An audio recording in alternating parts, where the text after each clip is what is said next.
चलिए देखिए बच्चों, हम आज शुरू करते हैं आपका नया चैप्टर 3.1 एनसीईआरटी पैटर्न की जो नई किताब है कक्षा 10 मैथ 3.1। इसके पिछले वीडियो में मैंने आपका मैं इसका पूरा बेस आपको बता दिया हूँ। इसका पूरा बेस दो चर वाले रैखिक समीकरण, इसके पिछली वीडियो में मैंने आपको पूरा इसका बेस बताया। आज मैं इसके बारे में शुरू करता हूँ ये सिलेबस चैप्टर। तो चलिए हम पहले शुरू करते हैं। प्रश्न संख्या 1 क्या कह रहा है, ठीक है। तो प्रश्न संख्या 1 कह रहा है, आफताब अपनी पुत्री से कहता है 7 वर्ष पूर्व मैं तुमसे 7 गुनी आयु का था। 7 वर्ष पूर्व मैं तुमसे 7 गुनी आयु का था, अब से 3 वर्ष बाद मैं तुमसे केवल 3 गुनी आयु का रह जाऊंगा। क्या यह एक मनोरंजक है? इस स्थिति को बीजगणितीय एवं ग्राफीय रूप में व्यक्त कीजिए। बीजगणितीय एवं ग्राफीय रूप में व्यक्त कीजिए। तो चलिए हम पहले निकालते हैं। तो देखिए यहाँ आफताब और उसकी पुत्री, दो लोगों की तुलना है, आफताब और उसकी पुत्री। तो हम क्या कह रहा है आफताब कह रहा है कि अपनी पुत्री से कहता है कि 7 वर्ष पूर्व, है ना, मैं तुमसे 7 गुनी आयु का था, अब से 7 वर्ष पहले, है ना, मैं तुम्हारी आयु का कितना था? 7 गुनी था। तो पहले हम वर्तमान आयु दोनों की मान लेते हैं। तो देखिए आफताब की वर्तमान आयु बराबर x वर्ष, ठीक है। आफताब की वर्तमान आयु बराबर x वर्ष। अब क्या है, देखिए अब उसकी पुत्री की आयु निकालेंगे। तो उसकी पुत्री की आयु कितनी है? देखिए ये माना आफताब की वर्तमान आयु बराबर, फिर से लिखते हैं इसको। देखिए माना आफताब की वर्तमान आयु बराबर x वर्ष। तो उसकी पुत्री की आयु कितनी होगी?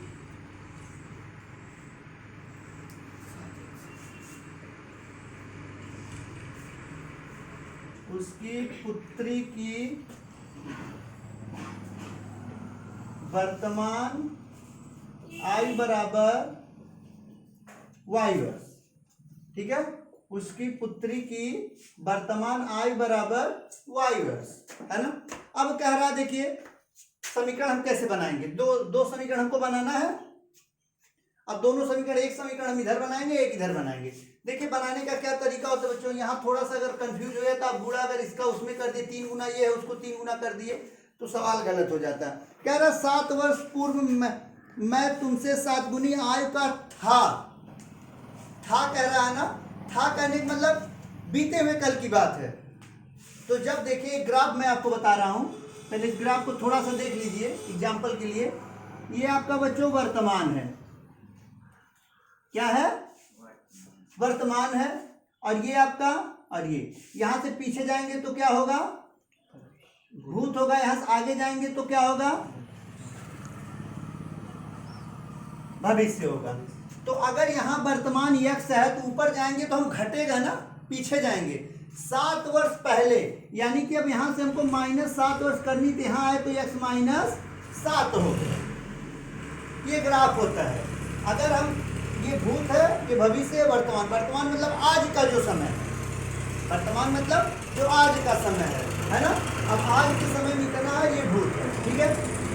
अब अगर हम पीछे जाते हैं तो घटता है, और आज से कल की बात अगर करेंगे तो उसमें जुड़ेगा, है ना। तो ये ग्राफ के थ्रू हमने आपको बताया कि घटता कहाँ है, कहाँ जुड़ता है। तो देखिए अब क्या है, यहाँ हम लिख लेंगे। देखिए समीकरण बनाने का सबसे अच्छा उपाय होता है, ये आपका क्या होता है, यहाँ हम लिख लेंगे आफताब, या डायरेक्ट लिख सकते हैं बच्चों, पिता और पुत्री की बात है ना, तो हम पिता भी लिख सकते हैं। पिता बराबर पुत्री, ध्यान से देखिए अभी समीकरण अपने आप बन जाएगा। पिता यदि x वर्ष है तो पुत्री कितनी है, y है। कह रहा 7 वर्ष पहले, अब दोनों 7 वर्ष माइनस होंगे ग्राफ के अनुसार जो हमने बताया था, तो दोनों में से 7 वर्ष हम घटा देंगे। ध्यान से देखिएगा, दोनों में से हमने 7 वर्ष क्या कर दिया, घटा दिया। देखिए ये पिता है, ये पुत्री है। अब पिता क्या कह रहा है, मैं तुमसे 7 वर्ष पहले जो है, 7 वर्ष पूर्व, मैं पहले जो 7 वर्ष है, आप क्या है, तुमसे पूर्व मैं तुमसे 7 गुनी आयु का था। यानी कि 7 वर्ष पहले जो पिता कह रहा अपनी पुत्री से कि जो आज तुम्हारी जो आय है, अगर 7 वर्ष पीछे जाए तो तुम्हारी आय का मैं 7 गुना था। कौन 7 गुना था, पिता, पुत्री तो हो नहीं सकती। थोड़ा सा आपका लॉजिक भी आना चाहिए यहाँ।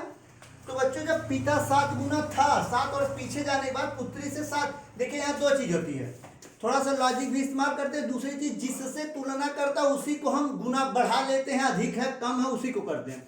कह रहा पुत्री से, तुमसे, तुमसे का मतलब पुत्री से, तुमसे का मतलब किससे, पुत्री से, है ना। तो पुत्री से जब 7 गुना था तो हम पुत्री को ही क्या कर देंगे, 7 गुना और बढ़ा देंगे। 7 गुना और क्या कर देंगे, बढ़ा देंगे। बढ़ा दिए हम। अब देखिए, अब ये दोनों समीकरण संतुलित हो गए। जैसे बच्चों एक उदाहरण सुन लीजिए थोड़ा सा। जैसे आप ये कंप्यूटराइज कांटा नहीं, जैसे आप पहले दुकान पे जाते थे तो वो जो तौल वाला जो माप कांटा होता है, तौल वाला होता है ना, तो तौल वाले कांटे में क्या किया जाता है, जब तक दोनों पड़ा बराबर नहीं होता है तब तक किसी सामान का हम वजन नहीं कर सकते। अगर वजन करेंगे तो सामान या तो हमको कम मिलेगी या तो ज्यादा मिलेगी, और सामान हमको ज्यादा मिल नहीं सकती, बनिया अपना नुकसान तो करेगा नहीं, है ना। तो वही चीज यहाँ होता है, सेम वही चीज होता है। ये 2 समीकरण है, पिता पुत्री। तो पिता कहता 7 वर्ष पहले पुत्री से मैं तुमसे 7 गुनी आय का था, यानी कि ये 7 गुना ज्यादा है। ये 49 है तो ये 7 है ना। तो अब इसको 7 गुना कर दिए तो यानी कि अभी दोनों समीकरण क्या हो गया, संतुलित हो गया ना। अब जब दोनों समीकरण संतुलित हो गया तब इसको हम क्या करेंगे, अब हल करेंगे, है ना। तो चलिए हल करते हैं। ये हो गया x - 7 बराबर 7 का गुणा होगा इसमें बच्चों, तो 7y माइनस 7 सते 49 होगा, 7 सते 49 हो जाएगा। अब थोड़ा सा यहाँ पक्षांतर का नियम जानते हैं आप सब लोग, एक बार देख लीजिए। इधर पक्षांतर का नियम में होता क्या है, अगर इधर धन संख्या है तो जब पक्षांतर होती है तो ऋण हो जाती है, होती है। अगर इधर ऋण है तो उधर जाके धन होती है। अगर इधर गुणे में कोई संख्या तो उधर जाके भाग में होती है, और इधर अगर भाग में है तो उधर जाके गुणे में होती है। ये सबको पता है पक्षांतर के नियम में, ठीक है। तो अब इधर आते हैं फिर। तो बच्चों देखिए, यक्स चर को एक तरफ, अचर को एक तरफ करते हैं। तो ये x चर है आपका, और यहाँ एक चर इधर है, 7y धनात्मक है तो इधर आएगा तो -7y होगा, ऋणात्मक हो जाएगा। अब बराबर -49 अपनी जगह पे बच्चों ये पक्षांतर होगा, तो अब आपका क्या होगा, यहाँ +7 होगा, +7 होगा ना। अब जब इसमें +7 होगा तो x - 7y बराबर ये घटाएंगे तो माइनस कितना आएगा, 42। ये हो गया आपका समीकरण नंबर 1। ये हो गया आपका समीकरण नंबर 1। क्लियर, समझ में आया। एक बार फिर मैं थोड़ा सा रिपीट करता हूं, ध्यान से देखिएगा।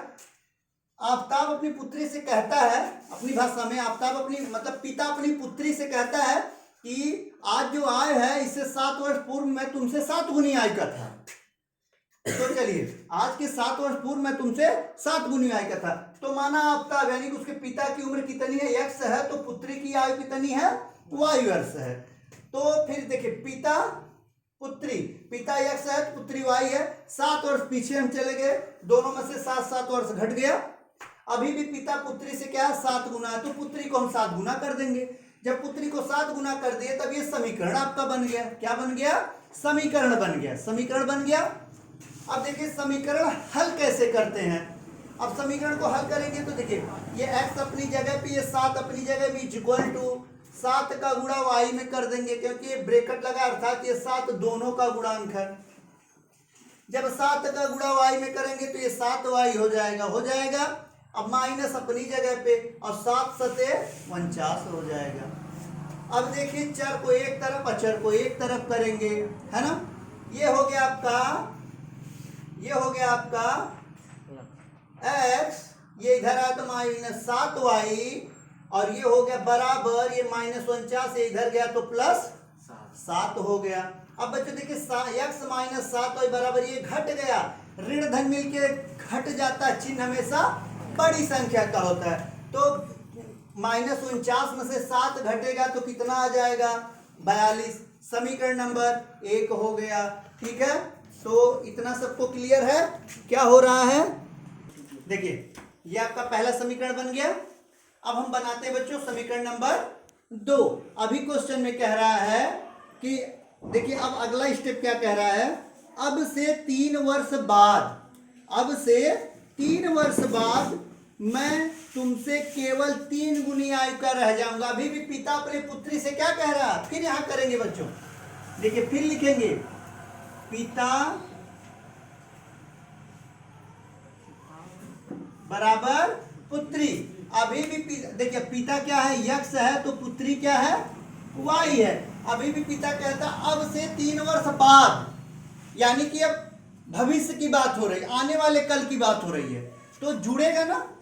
अभी अभी हमने ग्राफ बनाया था तो नीचे आएंगे, अब बाद की बात हो रही है, यानी कि अब से 3 वर्ष बाद, तो यानी कि 3 वर्ष आगे की बात हो रही है। तो अब इसमें हमारा 3 वर्ष क्या होगा, जुड़ जाएगा।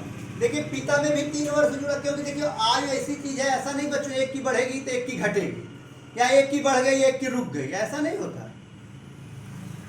तो 3 वर्ष पिता बढ़ेगा, 3 वर्ष पुत्री भी बढ़ेगी। अभी भी पिता कह रहा पुत्री से कि मैं 3 वर्ष बाद भी तुम्हारी आयु का कितना रह जाऊंगा, 3 गुना रह जाऊंगा, 3 गुना रह जाऊंगा, कह रहा है ना।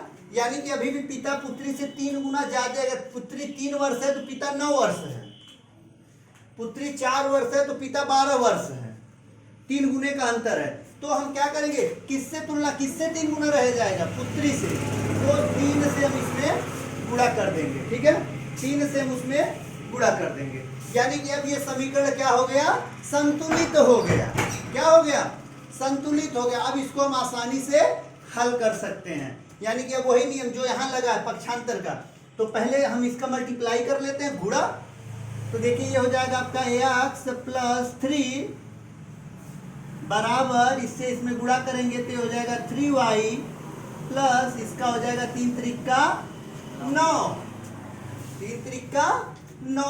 अब ये हो गया देखिए x चर को एक तरफ और अचर को एक तरफ, ये हो गया आपका x। अब ये इधर लाएंगे तो minus 3y is equal to 9, बचा क्या आपका 3 बच रहा है ना भाई, इसको हम यहाँ लिखे, इसको इधर लाए, ये दूसरे के घर चला गया था, तो इसको पहले अपने घर लाइए, फिर जो अपने घर है उसको उसके घर पहुँचा दीजिए। तो अब इसको उधर जाना है ना। तो ये 9 अपनी जगह पे, देखिए अब ये 3 यहाँ है, 3 को हम इधर लाएंगे, प्लस 3 है तो माइनस 3 हो गया, हो गया। अब ये हो जाएगा बच्चों x minus 3y is equal to, घटेगा कितना आएगा 6। ये हो गया समीकरण नंबर 2। ठीक है, अब देखिए एक चीज और इसको लिख सकते हैं हम, x माइनस 3y, इसको भी इधर लाएंगे तो माइनस 6 इज इक्वल टू 0, यह भी लिख सकते हैं।